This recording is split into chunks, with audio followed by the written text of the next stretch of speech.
Welcome to Valor and Virtue. I'm Jim Danielson.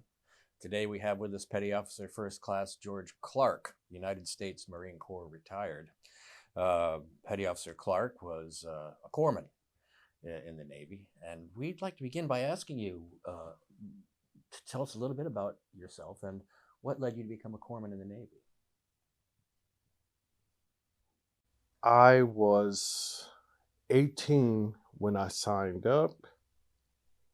By the time I went to boot camp, due to the delayed entry program, it was 3 months later, so I just turned 19. This was in 1975. To get to your question, being a corpsman looked professional. It looked fairly easy to grasp and easy to learn.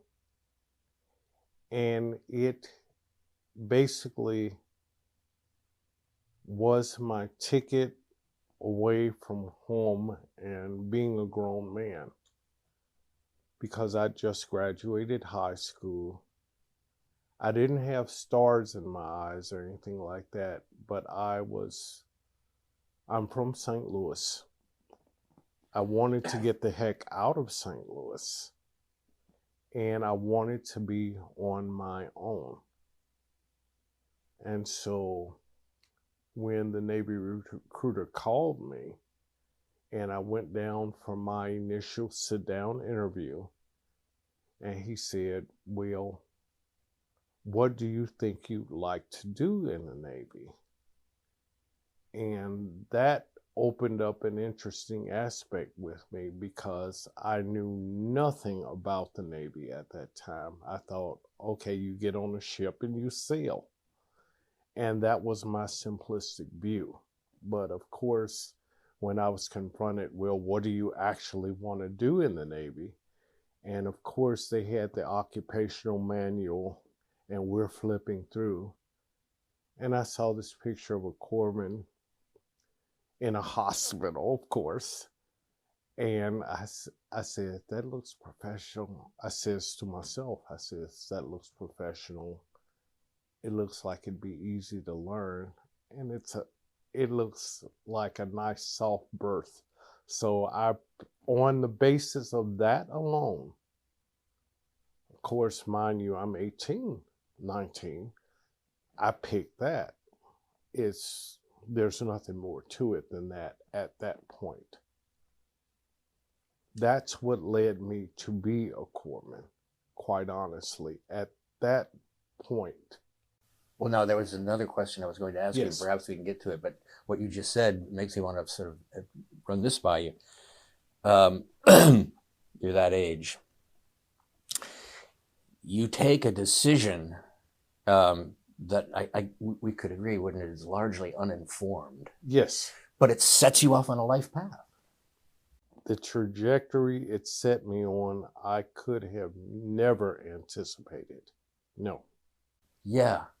So it's like, you have to at least get started. Yes. You know, and that's, you didn't want to be in St. Louis. You wanted to get out on your own. Yes. Right. You get started. And gosh, turned out well.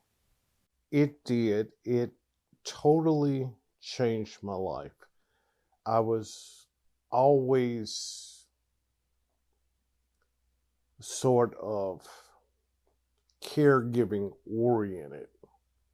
So if anything else other than what I've just said, that made it seem logical for me. I was used to taking care of people. Sure. You know.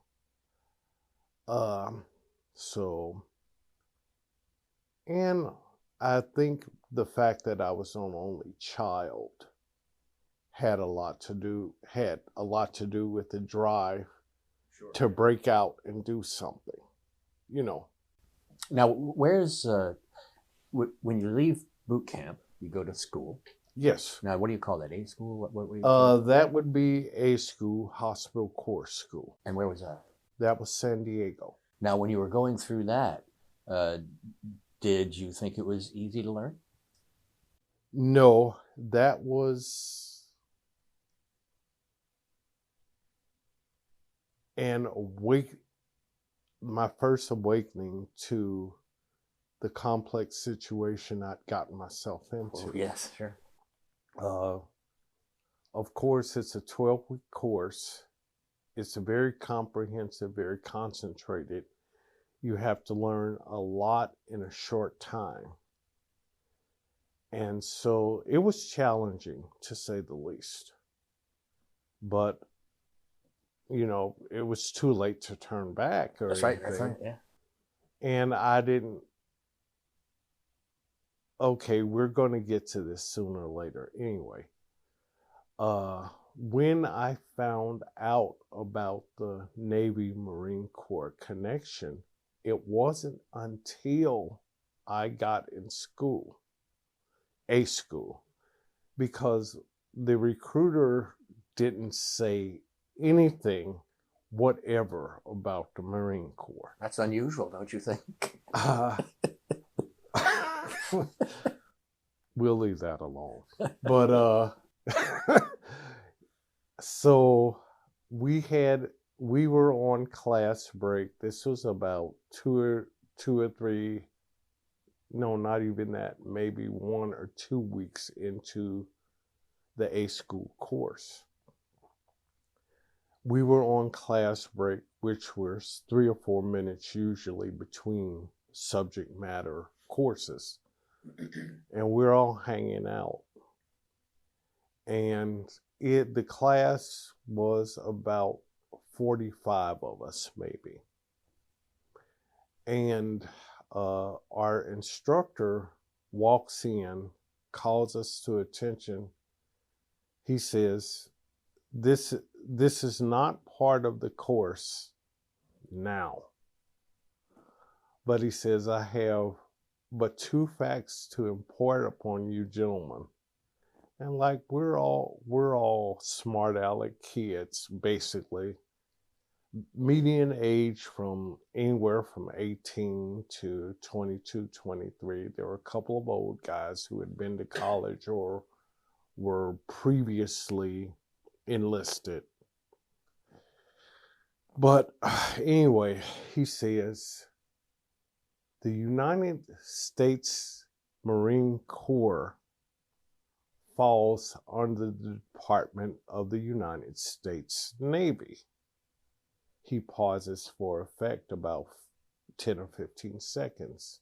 He takes a breath and says, the United States Marine Corps does not itself possess a medical corps.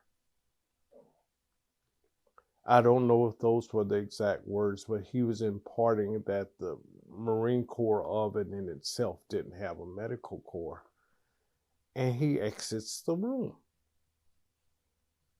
And by this time, we're just out of boot camp, most of us. We're used to these mind games. Right, yep. And we're like, what is the blanking riddle that he wants us to figure out? You know, what does that have to do with us being here? And about 10 seconds go by and we're scratching our heads. And then all of a sudden, this one guy in the back of the room says, "Oh, expletive." And we're He's like, becoming a Marine already. And we are blessedly at this moment in time clueless. Right. And he says, my father is a retired Marine. He says, and a lot of his best friends were corpsmen. But he says they weren't like us. And we're like, what do you mean? He says, these guys were actually stationed with my father. He said they were part of his unit. And most of us, this was, at that moment in time, too much of a nightmare to even contemplate. And we're like, what are you talking about? You know, they don't have nothing to do with us. They didn't tell us nothing about this in boot camp, you know. And so anyway, that was the first dawning of what we were truly getting into. And so this tangent that I just went through was my first awakening of the Navy Marine Corps connection. And then, of course, our instructor fleshed it out that it was standard protocol that approximately half of any class was sent to the FMF. And we were fully able to absorb the body blow at that point. But I guess that's kind of a long way around of answering your initial question. And you fell into the lucky half. Not at that point. Oh, really? Amazingly. That it didn't happen. I went through my first 4 years as a blue side corpsman. I went to school immediately after Corps school to become an ophthalmic assistant, an eye doctor's assistant. That's a sub MOS, other than just being a corpsman. I went to school immediately after that, graduated from that school, got sent to Philadelphia Naval Hospital for 2 years. That was my first permanent duty station. Then I got sent in the last year, my first 4-year tour, I got sent to an aircraft carrier. That wasn't so easy. It was 5,900 people with the air wing aboard. The sick calls were massive. And that was my first taste of what it was like to be a basic corpsman, because there was no optometrist or ophthalmologic doctor officer on board. So I was just deployed basically as a quad zero corpsman, a basic corpsman. So that was shock therapy for me, because I had been tucked away in an eye clinic for almost 3 years, and all of a sudden I'm thrown to the wolves. But I needed that, because that educated me on what being a basic corpsman was, and I needed that. Now, I imagine when you were on the aircraft carrier, there was a detachment of aviation Marines. There were. Did you have 120. Mm-hmm. And we were charged with taking care of them, because they needed corpsmen just like everybody else. Mm-hmm. And their detachment didn't have a separate detachment of corpsmen. So they went through our sick call system. And that was I wasn't with them at that point like I would be later, but that was my first contact with the Marine Corps. And it was very comprehensive, like the aircraft carrier experience was as a whole. It was shock therapy for me, because the sick calls were massive. They could go up to 175 a day, because there were 2 sick calls, one in the morning, one in the afternoon. And so you're talking 50 to 75 people per sick call. You times that by 2. So it was the whole aircraft carrier experience was like an industrial city. Sure. And the sick calls were like you were working for General Motors or Ford. Almost like on an assembly line. Would you be working with other corpsmen? Oh, yes. There were about 45 of us. Wow. Well, you had a complement of 5,900 people on the carrier. So even at 45, we were a bit shorthanded. It was adequate, but it was tight. You had to turn over.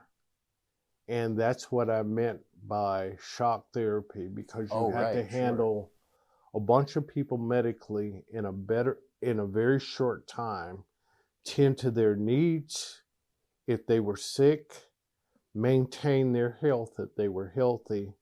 And there were always inoculations and vaccines, because you were on deployment, you were going all these different places in the world, and the challenge was to stay medically astute and ready. And here I was in the last year of my first enlistment, and I learned all this in this environment. Now, that's interesting. So you have this immersion kind of Yes, at this point. Now, I would imagine that that kind of immersion had the effect of really deepening your knowledge of what it was you it did. did. It also gave me insight into what my true role in the military was. You are not only a caregiver, you maintained these guys, you fortified them so they could do their job. And in doing so, you had to be intimate with certain aspects of what they did, and you had to participate in order that you knew and were at least up to the challenge of fortifying them because of what they were going through. So it was like a progressive chain. You were pulled further and further in, whether you wanted to be or not. That is, let me ask you if you would agree with this. So you're becoming a better corpsman all the time, but in a very real way, you're also becoming an active, participating citizen Yes. of this community. And that's the important part. I mean, your corpsman skills, your purely medical skills are very important. I'm not saying Of they're course, yeah. not. But in order for you to be adaptable to what they're going through, you can't be a bystander. You have to be a participant, sometimes whether you want it to be or not. And given my level of maturity at that point, which was fast evolving, sometimes I was aware of this immersion, sometimes I wasn't. But that year of immersion, and that's a good term, by the way, that year of immersion was probably galvanizing for me. Did you find yourself at times having to pull together the discipline to focus on something you just didn't want to do? Yes, and I don't think that could be overstated, because when you're made to do something you don't want to do, and you're made to do it repeatedly, and there's no alternative to it, that's what builds the discipline itself. That's well said. Yes, that's what builds it. Now, do you think it also sort of built in you a certain kind of self-reliance and confidence in yourself? Oh, very much, because at the end of that year on the aircraft carrier, I was a totally different service member than when I first reported aboard, because I was doing many things as a routine that at the outset of it, I didn't think I would be even capable of learning, because of the pace of it, mainly because I had to learn things fast. I had to be used to being uncomfortable while I'm figuring out things. And I think when I first reported aboard the Eisenhower, it was the Dwight D. Eisenhower CVN 69, by the way. By the way, you and my brother were there at the same time on the Eisenhower. Small world. Yeah, small world. But I lost my train of thought. The discipline of focusing on doing something well that you don't want to do. And in an uncomfortable, at times uncomfortable situation, made me a better man and transformed me, in a sense, to being used to applying myself as opposed to just doing what I was ordered to do. So you're starting to think for yourself, yes, act on your own. And that was tremendously, I found myself being gratified that I was able to rise to the challenge. And I think that was my coming of age as a corpsman. That's excellent. We talk about young people, and certainly true. You and I are the same age. Young men, you need a challenge to overcome. Yes. To sort of make you feel like, okay, I can take life. I can do it. And the time period I'm speaking of, there were a lot of parallels to what we're experiencing today, or more accurately, what our young people in the military are experiencing today. Because remember, we're talking 78, 79 by now. It's almost as immediate post-Vietnam as you could get. That's right, yeah. Oh, that's another point I want to make. All my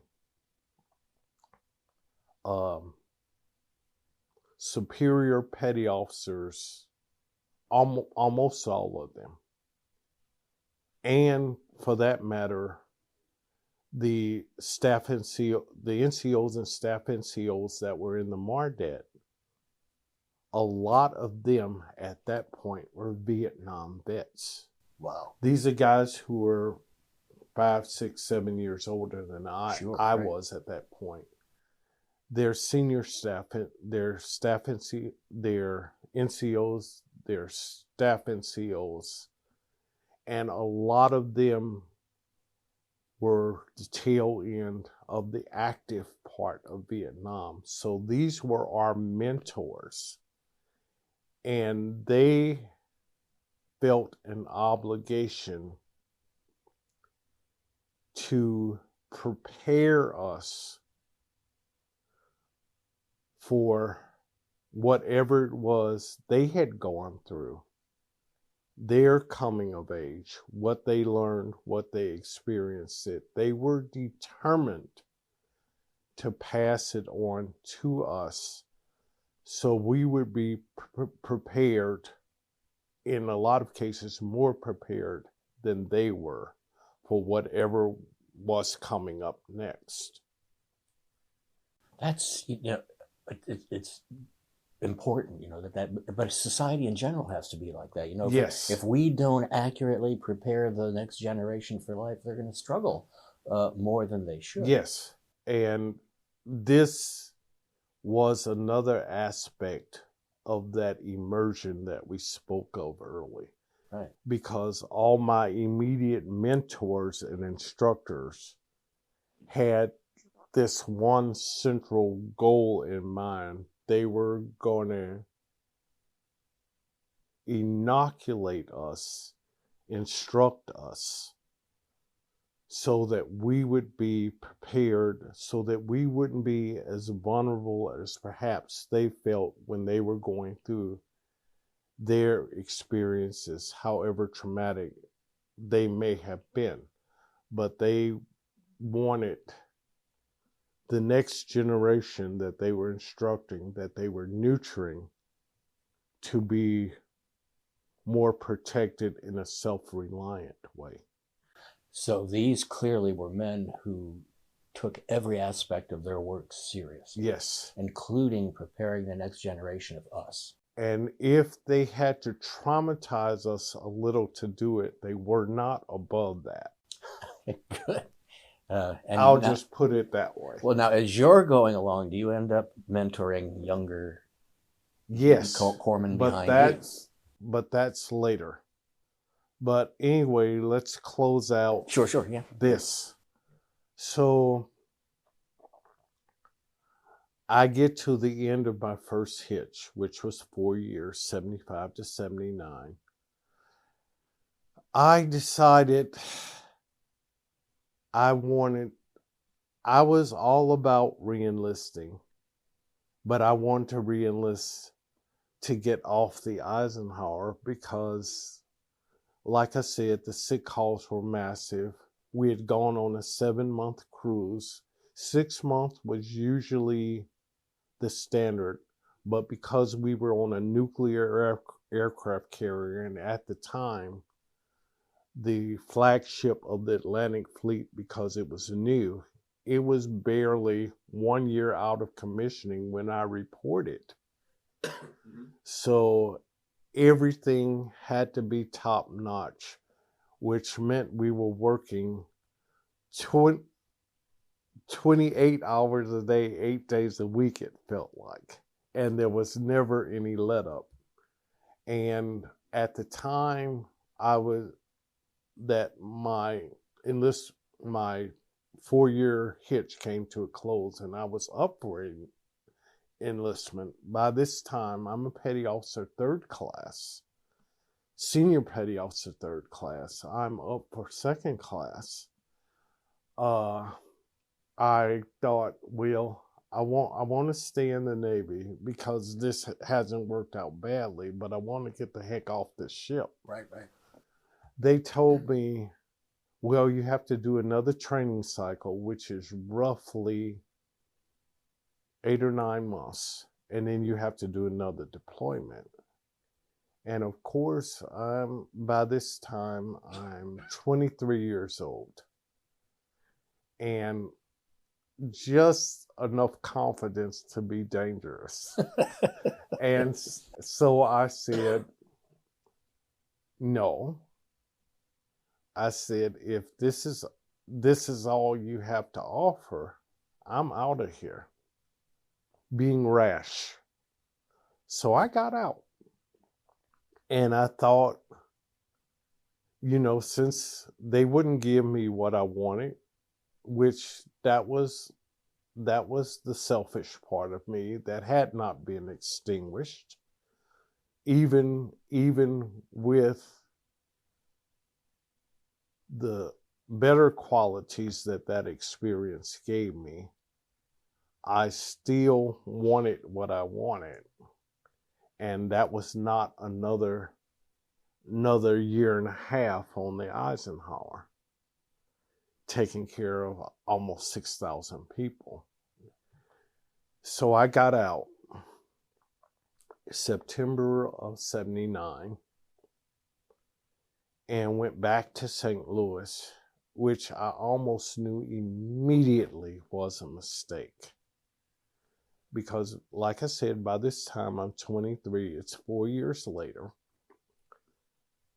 I was not in any way, shape, or form ready to be a civilian after what I had just been through, but I didn't know that then.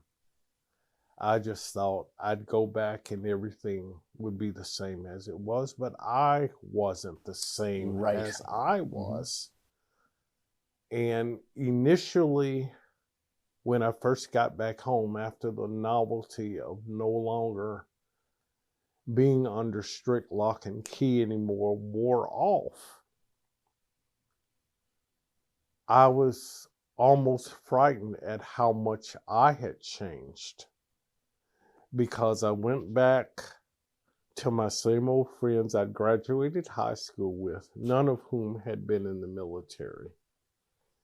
And I saw how different I was, and I felt almost like a freak at first. Now, would you say when you sort of reunited with your high school friends, did you get the sense that, man, these guys haven't advanced much at all since we graduated?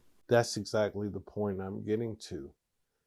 Not that I didn't still care for them, but I had, and I'm not saying this to be smug, but I had broken out of the box and experienced things. Oh, a couple of them had gotten married, but they were in the same, basically, because we're all the same age, they're in this pretty much the same mindset that they were in 75.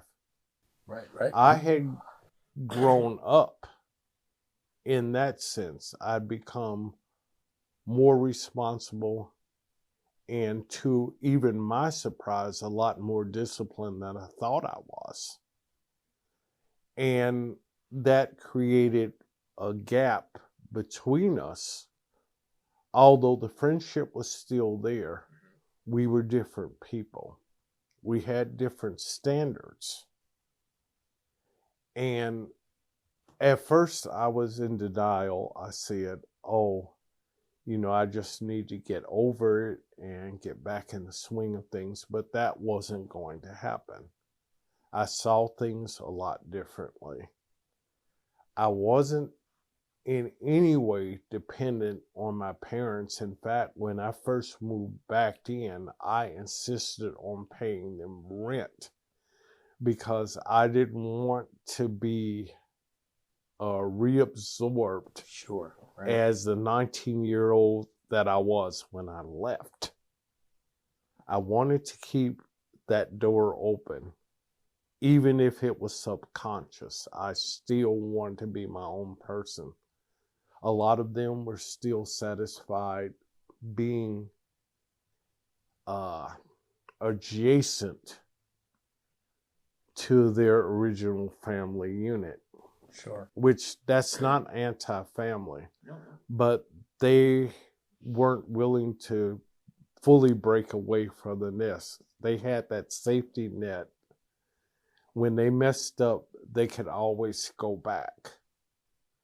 But I was a little bit beyond that because of my experience. And the longer I stayed, the longer I knew it. Then, let's see, November 4th, 1979, the Iran hostage crisis emerged, or, just came on the scene. And that was very dramatic for us traumatic for us as a country, because it was the first time we had to face terrorism straight out. They had all these hostages. It was just a mess. I felt immediately restless. I mean, I was pissed off like everybody else, but I felt immediately restless because by this time I had insight that most civilians did not. That's right. I had training, even if it was peripheral, because I was a corpsman. I had training as to how these things would actually be addressed and dealt with. I was very frustrated with the Carter administration because of their passive stance. I was very frustrated, very at unease.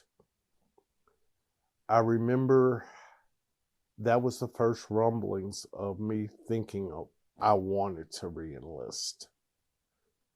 It did take 3 or 4 months for me to come fully to that realization. And on the dawn of the 5th month, I acted on it and re-enlisted. Of course, I wasn't, the way things played out, I had virtually no chance of being deployed to that situation because, as you know, it lasted over a year. There was the debacle in the desert. That's right, yeah. They dispersed all the hostages. It took the incoming Reagan administration to break that log jam. So when I decided to re-enlist because my civilian career wasn't working out, I was lucky enough that I did get a job right away, such as it was, but I wasn't, because of the hostage situation and because of, like I said before, how I had changed, I was not comfortable reintegrating back into civilian. Sure. Because I knew my purpose lay elsewhere. So finally, in spite of myself, I re-enlisted. Now, was it roughly at about that time that you were sent to the Marines? Yes, in a sense. I had migrated before I re-enlisted at the suggestion of a couple of service-related friends, people I had been stationed with in my first enlistment.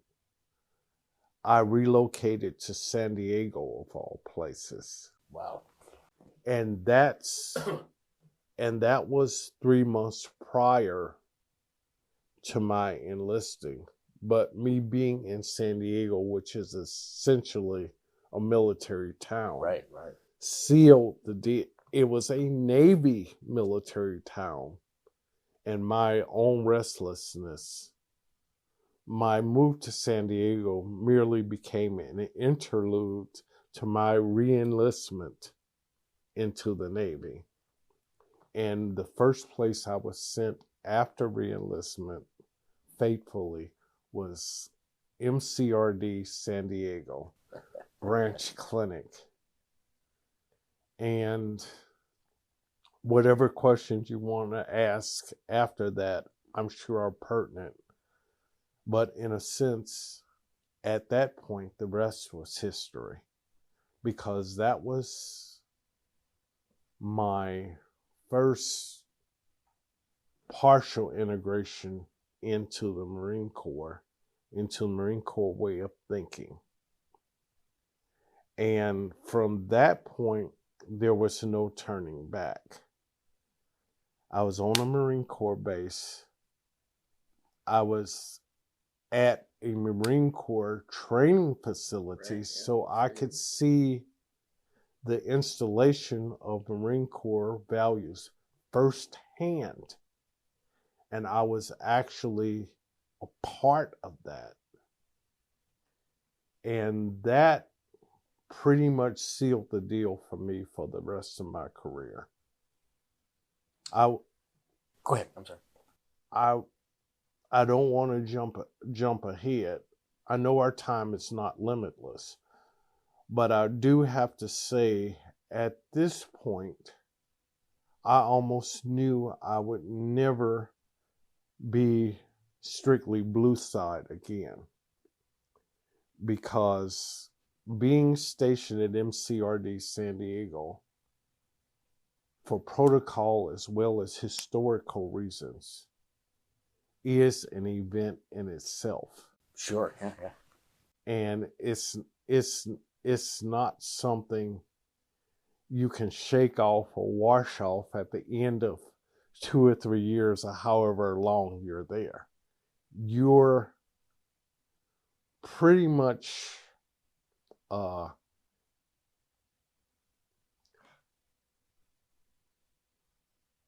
indoctrinated from that point on. And that was the case for me. Now, I'm sure you have specific questions concerning what I just said, so I'll just let you ask them. But I had to say that. No, I'm glad you did. What I thought was, well, a number of things, but really interesting about this is you suggest a kind of noticeable difference in style between the way the Navy operates and the way the Marine Corps. Yes. The Marine Corps is definitely more, it's not just about protocol, it's duty, it's camaraderie. That is much more emphasized than it is with the Navy. The Navy is more specifically environmentally based or mission based. The Marine Corps is more your military identity. It's not just that, okay, we're stationed here, we've got to do this, we've got to have it done by a certain time, and then we move on to the next thing. It's almost like it's incidental that you happen to be in the Navy. Whereas with the Marine Corps, and this is almost cliche, but not to those of us who have been involved, you're a Marine first. Your identity is forged in that brotherhood.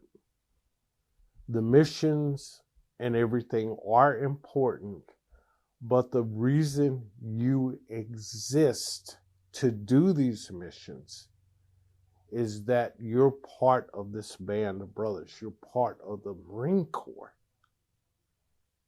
And it wasn't very long after I was stationed at MCRD San Diego till I became almost at a subliminal level first. Then I became fully conscious that this was the deal. Mm.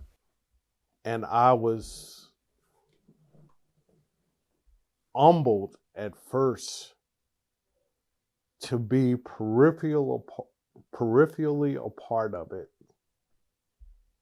Then by and by that humility became more connected, and I was actually proud to be whatever part of it I could, to be included. I mean, once that awakening comes, there's really no turning back. Once you become aware of that, there's really no turning back. It was at that point I knew I was going to be an FMF corpsman, because the great thing about being in San Diego, you're only 40 miles from I'm having a lapse. That here. happens sometimes. But I was only the camp out there, the counterpart to Camp Lejeune. Is it Pendleton? Pendleton. You're only 40 miles from Pendleton. You had periodically these FMF corpsmen, these 8404s, coming down for supplies, for training. You know, I saw their uniforms. I saw how they comparted themselves. I saw how much a part of the Marine Corps they were. It wasn't like they were accessories of the Marine Corps. They were part of it. And perhaps selfishly, being that I felt as I did already, I wanted that. I wanted all or nothing at all. Yes, I have to tell you, over many years running into people who've served roughly, and you and I were basically in at the same time, I have never heard anybody say something like that. And that is really impressive and moving. We're sort of running out of time, but Okay. no, we're good. You I've talked too much. no, you haven't. You haven't. But you, in a sense, you're. It sounds like you're talking about being on the cusp of, in a sense, becoming a Marine. In terms of your mindset, Yes. your discipline, and In, all of in that. terms of my mindset, yes. But I want to rush things along out of necessity because I want you to get kind of the whole Yeah, sure. kernel of what I'm trying to say. So I was there for 2 years, from 80 to 82. I went to Okinawa, independent duty tour for 18 months to Camp Kui Hospital, which later became Camp Lester. In fact, that happened while I was there. Camp Lester was a World War II corpsman who distinguished himself and all that. And it was renamed in honor of him. I was stationed at the branch clinic at Camp Foster. I was there. And it was at that point that I decided I was going to, not that I just wanted to be, but I was going to be an FMF corpsman. And I started putting in requests for a lateral transfer to become an 8404, which I still wasn't by this time.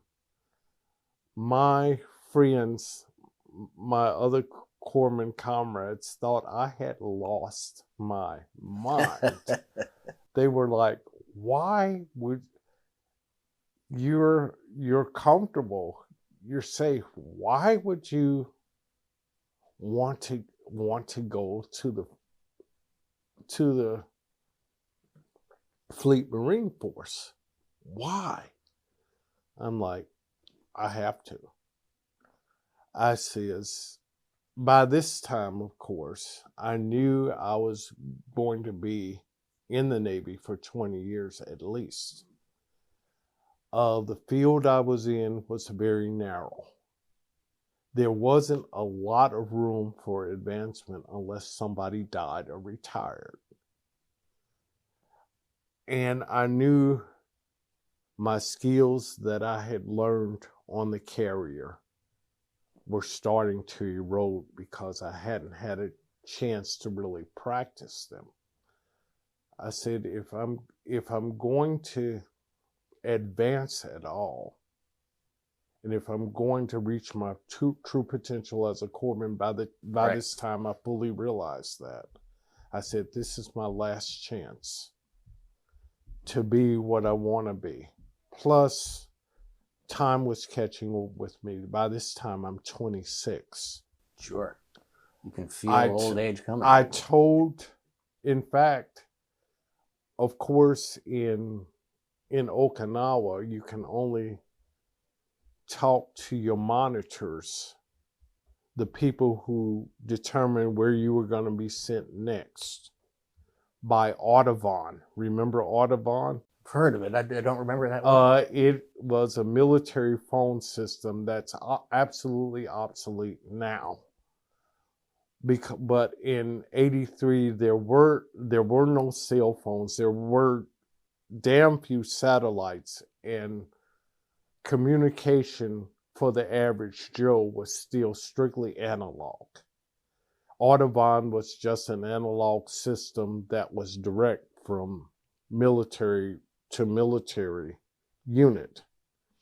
And we're talking, and they, by protocol, when you were within, say, 6 months of being transferred, you had to connect with your monitor and negotiate with him.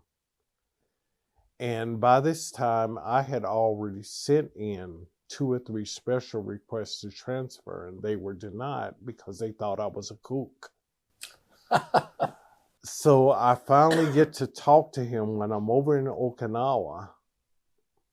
Oh, That's it. Because I was in Okinawa, they actually had to come in person once a year to face with you. And this is where I convinced them that I wanted to go to the FMF. I wanted to go to school, become an FMF corpsman, and then I wanted to go to a forward unit, which was absolute insanity because this was 1983. The Beirut thing was hovering. The blast hadn't happened yet, and it had been pretty much a stalemate at that point. This is June, July of 83 when we're talking face to face. And I finally convinced him that I was not some nutso case and that I was actually sincere and focused in what I wanted to do. So they finally complied. And like I said, my other brethren thought I had just lost my mind, especially at that particular time. So when I finished there, I got transferred here, and I arrived 4 days after the Beirut blast. Wow. It happened the 23rd. I arrived here the 27th. What was it like here? Things were crazy and in very high gear. I mean, things coalesced there was, of course, shock and all that, but things coalesced very quickly here. And I was scared, yes, but I was excited to be a part of that because it felt like you were in the center of a vortex. Right, sure. You didn't know how things were going to turn out. And at that point, we didn't. But went through the course, out-chopped, graduated December 7th, got sent to 2-6. 2-6, by coincidence, was the rescue BLT that had just gotten back from rescue and recovery after the Beirut blast. So again, another immersion.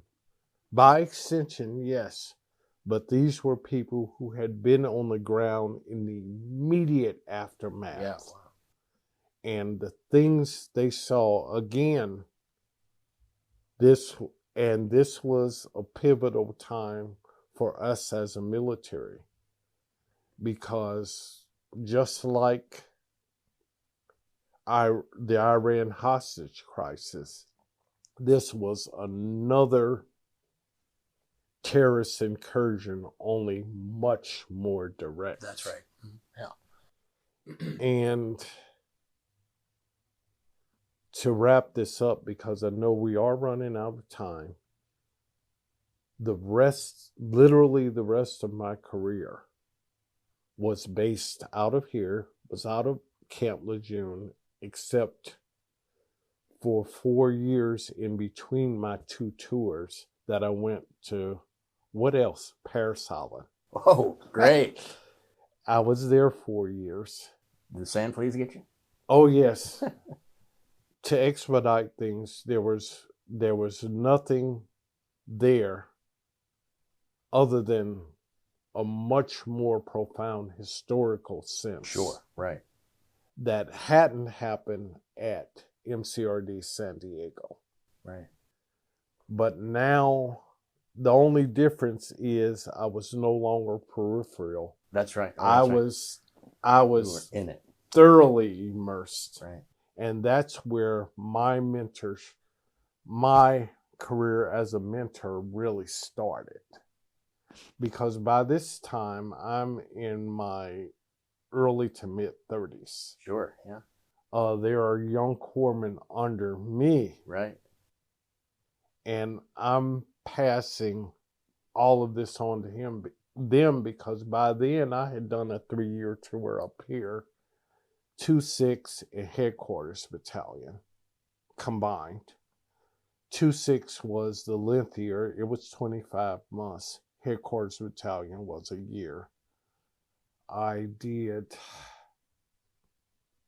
1 or 2 deployments, and did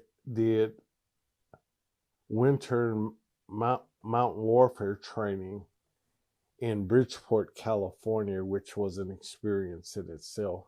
I won't go into detail. But so that was my first tour here. Then the 4 years at Parris Island.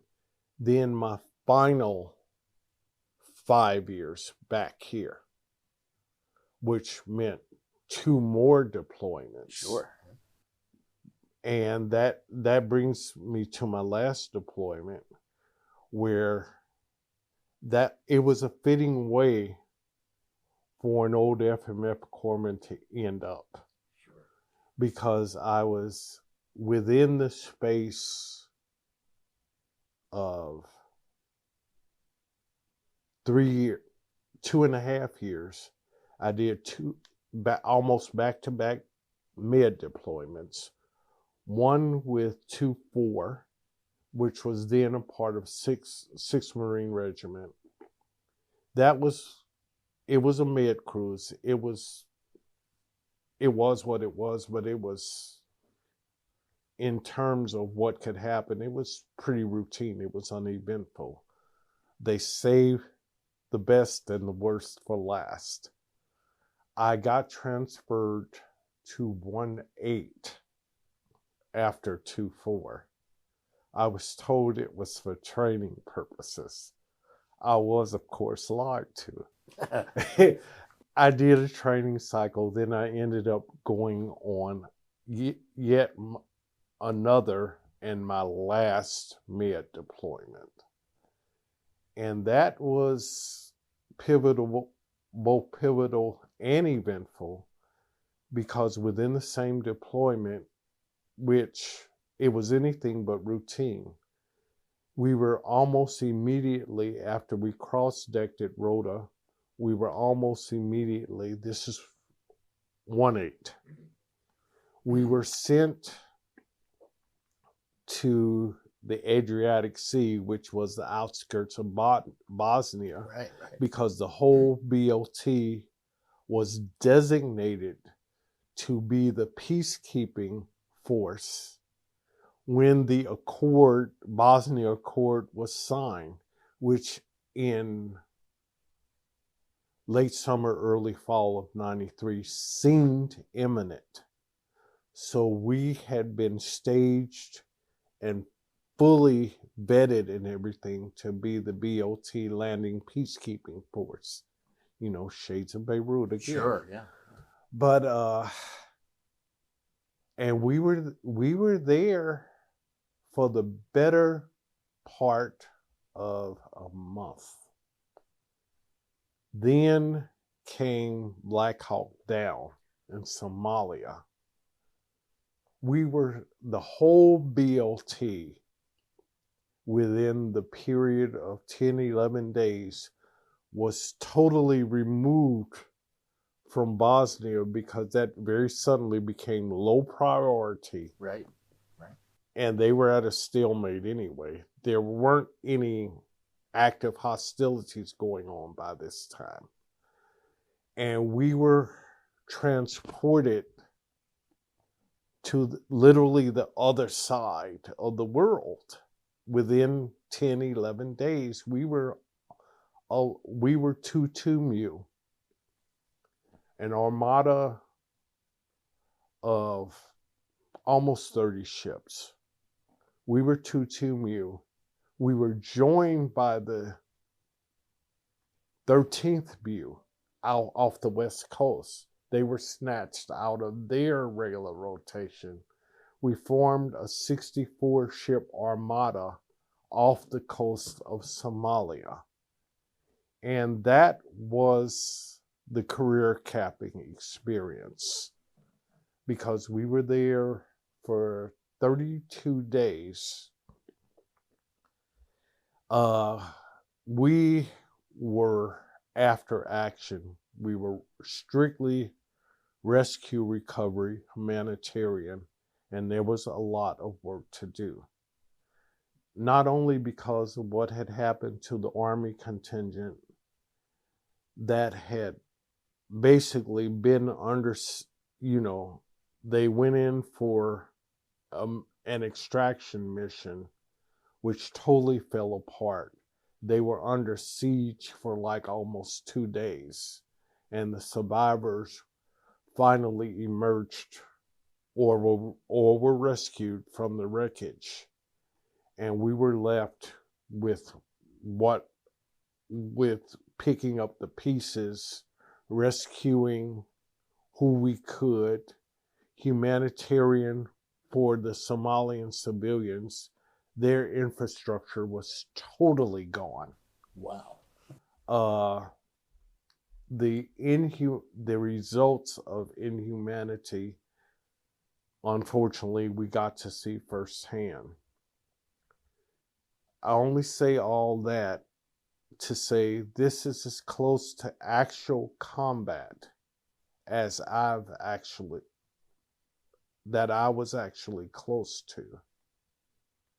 And I say that in an humble way because I know contemporaries that were exposed to far worse.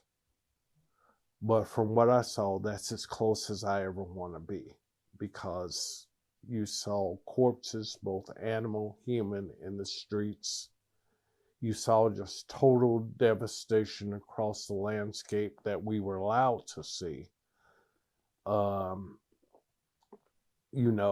We provided aid and comfort not only to our Army brethren, the survivors, but we did humanitarian and rescue for some Somalians. Altogether, we were there 32 days. In inclusion to the time we spent off the coast of Bosnia, we were at sea continuously for 62 days. And that was my last deployment.